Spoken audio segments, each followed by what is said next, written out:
السلام علیکم ورحمۃ اللہ وبرکاتہ۔ آج ہمارا نورانی قاعدے کا لیسن نمبر 5 ہوگا۔ اس میں پچھلے سبق میں ہم نے پڑھا تھا کہ جتنے بھی حروف ہیں ان کو الگ الگ زبر کے ساتھ، زبر والی جو حرکت ہے اس کے ساتھ ہم نے پڑھنا، ان کی آوازوں کو سیکھا تھا۔ آج ہم ان کو اکٹھا گروپ میں پڑھنا سیکھیں گے، جیسا کہ یہ 3 کا بنا ہوا ہے، سین، لام اور میم کا۔ اس پہ زبر ہے سب کے اوپر۔ ان تینوں کو جب ہم اکٹھا گروپ میں پڑھیں گے تو کیسے پڑھیں گے، آج ہم یہ سیکھیں گے۔ شروع کرنے سے پہلے آپ سب سے گزارش ہوگی کہ اللہ کا جو کلام ہم سیکھنے لگے ہیں اس کو زیادہ سے زیادہ شیئر کریں، صدقہ جاریہ سمجھ کے۔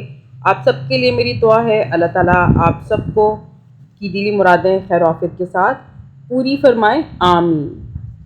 چلے جی شروع کرتے ہیں۔ اعوذ باللہ من الشیطان الرجیم، بسم اللہ الرحمن الرحیم۔ سین زبر سا۔ اب یہ سین زبر سا پڑھنا ہے، میں نے پہلے بھی بتایا تھا، سین زبر سا ایسے نہیں پڑھنا۔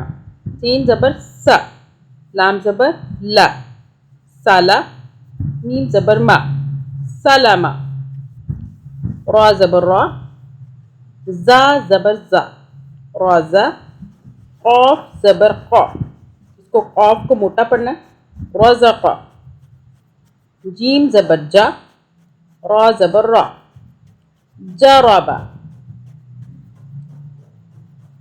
جربا، ٹھیک ہے، اکٹھا کیا، جربا، را کو پر پڑھنا ہے، عین زبر ع، میم زبر ما، عامہ۔ اس عین کی جو آواز ہے اس کو الف کی آواز میں نہیں پڑھنا۔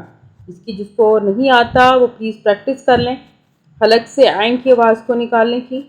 عامہ، لام زبر لا، عملا، میم زبر ما، را زبر را، مرا، ضاد زبر دا، مرضا، ٹھیک ہے۔ اب اس کو دا نہیں پڑھنا، مارا دا نہیں کرنا، اور اس کو پڑھنا ہے ضاد اور ضاد کی درمیان کی جو کیفیت ہوتی ہے اس میں پڑھنا ہے، مرضا، ضاد زبر ضا، را زبر را، ضارا، با زبر با، ضاربا۔